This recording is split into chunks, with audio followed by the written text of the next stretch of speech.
राम, जय श्री राम, जय जय श्री राम। अच्छा, ये जो वीडियो है इसमें हम देखने वाले हैं आर्की बैक्टीरिया।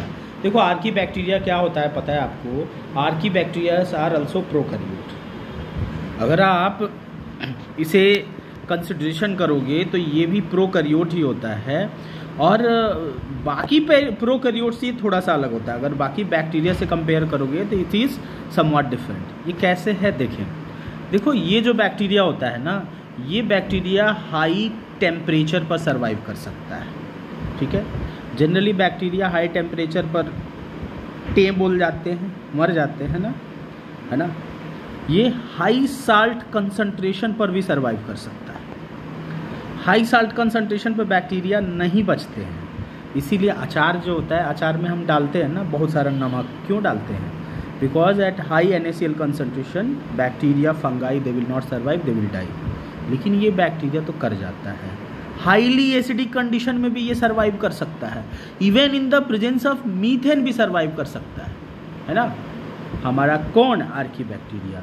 और ये आर्की बैक्टीरिया चूँकि काफ़ी ज़्यादा एक्सट्रीम कंडीशन में सर्वाइव करता है, इसलिए इसको हम एक्सट्रीमोफिल भी कहते हैं। एक्सट्रीमोफाइल्स क्यों कहते हैं? क्योंकि ये एक्सट्रीम कंडीशन में सर्वाइव करता है, इसलिए इसको हम एक्सट्रीमोफाइल्स कहते हैं, ठीक है। अब क्या है कि अगर आप 6 किंगडम क्लासिफिकेशन में इसको क्लासीफाई करोगे ना, तो इसका अपना किंगडम है। आर्की बैक्टीरिया इसका अपना किंगडम है, ठीक है। आपको पता है कि जो कार्ल वुश थे, कार्ल वुश ने 3 डोमेन क्लासिफिकेशन दिया था ना, on the basis of 16S ribosomal RNA। जब मैं सेल बता रहा था तब मैंने बताया था क्लासिफिकेशन में कि जो कार्ल वुश थे उन्होंने 16S राइबोसोमल RNA का जो जीन होता है उसके आधार पर पूरे वर्ल्ड को, जितने भी लिविंग ऑर्गेनिज्म हैं उनको टोटल 3 उन्होंने इस पूरे वर्ल्ड को टोटल 3 डोमेन में डिवाइड किया था। एक आर्किया, दूसरा you bacteria, third eukaryote. Archaea में ही आर्की बैक्टीरिया आते हैं, ठीक है। फिर अगर आप ये देखोगे कि ये बैक्टीरिया जो है ये इतने ज़्यादा एक्सट्रीम कंडीशन में सर्वाइव कैसे कर जाते हैं, ऐसा बाकी बैक्टीरिया के कंपेयर में इनके पास क्या है कि एक्सट्रीम कंडीशन में सर्वाइव कर जाते हैं। तो इनके पास देखो, अब इसके लिए देखना पड़ेगा, इनके स्ट्रक्चर को देखना पड़ेगा। इनका जो सेल मेम्ब्रेन होता है ना स्टूडेंट्स, सेल मेम्ब्रेन में याद कीजिए मैंने आपको बताया था कि सेल मेम्ब्रेन में होता है लिपिड बाइलेयर। यस, होता है ना, सेल मेम्ब्रेन में लिपिड बाइलेयर होता है। और वो जो लिपिड बाइलेयर होता है उसमें इनके जो लिपिड होते हैं ना, ये लिपिड हाईली ब्रांच्ड होते हैं। क्या होते हैं students? They are highly branched lipid. फिर याद कीजिए मैंने आपको जब टीच किया था, फॉस्फोलिपिड टीच किया था, तो फॉस्फोलिपिड में मैंने आपको बताया था कि जो फॉस्फोलिपिड होता है उसमें ग्लिसरॉल और फैट के बीच में, ग्लिसरॉल और फैटी एसिड के बीच में ईस्टर बॉन्ड होता है। यहाँ पर ग्लिसरॉल और फैटी एसिड के बीच में ईस्टर बॉन्ड नहीं होता है, यहाँ पर ईथर बॉन्ड होता है, ठीक है। यहाँ पर ईथर बॉन्ड है, इनके लिपिड हाईली ब्रांच्ड होते हैं। और ये ईथर बॉन्ड होने की वजह से क्या होता है ना कि इनका सेल मेम्ब्रेन ज़्यादा स्टेबल होता है और सेल मेम्ब्रेन की फ्लूइडिटी कम हो जाती है। और यही राज है कि इनको एक्सट्रीम कंडीशन में सर्वाइव करवाता है, ठीक है। एक नॉर्मल बैक्टीरिया जो होता है उसके सेल वॉल में क्या होता है? पेप्टिडोग्लाइकेन होता है ना students. Yes, hello, normal bacteria के सेल वॉल में आपको पेप्टिडोग्लाइकेन मिलेगा ना। और आपको पता है कि पेप्टिडोग्लाइकेन के अंदर N-एसिटाइल ग्लूकोजामाइन होते हैं ना, जिसको आप नैग और नैम कहते हो। N-एसिटाइल म्यूरामिक एसिड होता है और इनके बीच में बॉन्ड कौन सा होता है? β1,4 ग्लाइकोसिडिक बॉन्ड। एक जनरल बैक्टीरिया जो होता है उसके सेल वॉल में मिलेगा आपको N-एसिटाइल ग्लूकोजामाइन, N-एसिटाइल म्यूरामिक एसिड, और उसमें बॉन्ड कौन सा होगा? β1,4 ग्लाइकोसिडिक बॉन्ड होगा। लेकिन ये जो बैक्टीरिया होता है इसके सेल वॉल में पेप्टिडोग्लाइकेन नहीं होता। इस बैक्टीरिया के सेल वॉल में स्यूडोपेप्टिडोग्लाइकेन होता है। और स्यूडोपेप्टिडोग्लाइकेन में क्या होता है? स्यूडोपेप्टिडोग्लाइकेन में होता है N-एसिटाइल ग्लूकोजामाइन,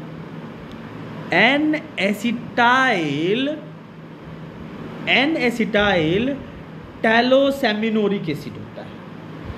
एन एसिटाइल टैलोसेमिनोरिक एसिड जो होता है, इसकी वजह से ये बैक्टीरिया, ये जो हमारा आर्की बैक्टीरिया है, बाकी सबसे बिल्कुल डिफरेंट हो जाता है। और इसमें जो बॉन्ड होता है वो होता है β13 ग्लाइकोसिडिक बॉन्ड। पेप्टिडोग्लाइकेन में कौन सा बॉन्ड है? β14 ग्लाइकोसिडिक बॉन्ड। बीच में कौन सा बॉन्ड है? β13 ग्लाइकोसिडिक बॉन्ड। पेप्टिडोग्लाइकेन को ब्रेक करने के लिए लाइसोजाइम होता है ना, लाइसोजाइम हमारे स्लाइवा में सिक्रीट होता है, ठीक है। लेकिन ये जो बैक्टीरिया है, इस बैक्टीरिया को इस बॉन्ड की वजह से, β13 ग्लाइकोसिडिक बॉन्ड की वजह से, नैग और नैट होने की वजह से लाइसोजाइम ब्रेकडाउन कर ही नहीं सकता है। तो इस बैक्टीरिया को लाइसोजाइम ब्रेकडाउन कर सकता है क्या? नहीं कर सकता है। सेल वॉल बिल्कुल अलग होने की वजह से, सेल मेम्ब्रेन बिल्कुल अलग होने की वजह से ये बैक्टीरिया एक्सट्रीम कंडीशन पे भी सर्वाइव कर सकता है।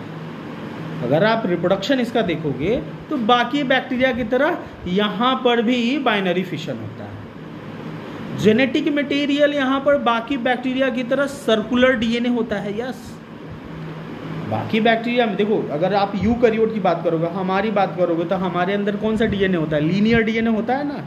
हमारा जेनेटिक मटेरियल क्या होता है? लीनियर डीएनए होता है। ह्यूमन की बात करोगे तो ह्यूमन में 46 क्रोमोजोम होते हैं, हर क्रोमोजोम अपने आप में एक लीनियर डीएनए होता है। लेकिन जो प्रोकैरियोट होते हैं, सारे प्रोकैरियोट के पास, including this our archaebacteria, इनके पास सर्कुलर डीएनए होता है। यस, इनके पास कौन सा डीएनए है? सर्कुलर डीएनए होता है, ठीक है। लेकिन it's very shocking, general bacteria के पास हिस्टोन प्रोटीन नहीं होता। हिस्टोन प्रोटीन फीचर होता है यूकैरियोट का। लेकिन ये जो आर्की बैक्टीरिया है, इस आर्की बैक्टीरिया में हिस्टोन प्रोटीन होता है। आर्की बैक्टीरिया में हिस्टोन प्रोटीन, सो शॉकिंग। देखो, ये एक्सप्लेन करता है, ये बताता है कि शायद आर्की बैक्टीरिया से ही यूकैरियोट का इवोल्यूशन हुआ था।